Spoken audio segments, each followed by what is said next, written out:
भारत एक ऐसा देश है जहां हर साल लोगों की मौत बीमारी से कम और एक्सीडेंट की वजह से ज़्यादा होती है। और ऐसा हम नहीं, भारत सरकार के आंकड़े कह रहे हैं। दरअसल हम भारतीय लोग ट्रैफिक के नियमों का पालन अक्सर नहीं करते, जिस वजह से हादसे हो जाते हैं।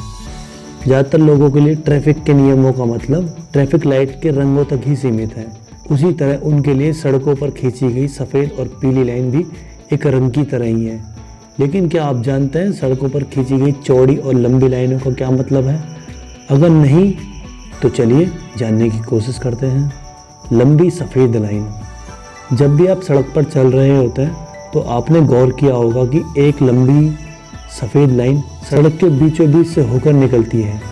अक्सर बहुत से लोग इसे सड़कों की शोभा समझ लेते हैं, लेकिन इस लाइन का मतलब भी है। अगर सड़कों पर सफ़ेद लंबी लाइन दिखे तो इसका मतलब है कि आप लेन बदलकर दूसरी तरफ नहीं जा सकते, आपको एक ही लाइन में चलना होगा। टूटी सफ़ेद लाइन।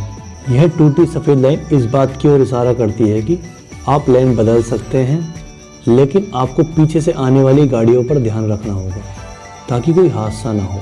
लंबी पीली लाइन। पीली लंबी लाइन का मतलब है कि आप आसानी से ओवरटेक कर सकते हैं, लेकिन आप इस लाइन को पार करके दूसरी तरफ नहीं जा सकते। हालांकि इस लाइन का मतलब हर राज्य के हिसाब से अलग अलग होता है। जैसे कि तेलंगाना में इस लाइन का मतलब है कि वाहन को ओवरटेक नहीं किया जा सकता। दो लंबी पीली लाइन। इन दोनों पीली लाइनों में बहुत कम अंतर होता है। अक्सर लोग जल्दबाजी में उस लाइन के ऊपर से या फिर उसके बगल से गाड़ी चलाते हैं, लेकिन ऐसा करना गलत है। इस तरह की लाइन का मतलब साफ है कि आप अपनी लाइन में ही चलें। टूटी पीली लाइन।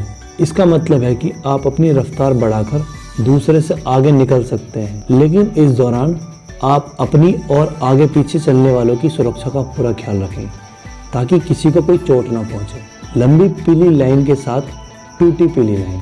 इसमें दो लाइन होती हैं, जिसमें एक लंबी लाइन होती है और दूसरी टूटी हुई। इसका मतलब है कि यदि कोई लंबी लाइन की तरफ है तो वह आगे आने वाली गाड़ियों को ओवरटेक करने के लिए परेशान नहीं कर सकता। वहीं यदि कोई टूटी लाइन की तरफ है तो वह किसी भी लाइन को सावधानी से ओवरटेक कर सकता है। अगर आपको हमारी दी गई जानकारी अच्छी लगी हो तो वीडियो को लाइक कर दें, और जो चैनल पर नए हैं वो चैनल को सब्सक्राइब कर दें। मैं मिलता हूँ अपने नेक्स्ट वीडियो में। धन्यवाद।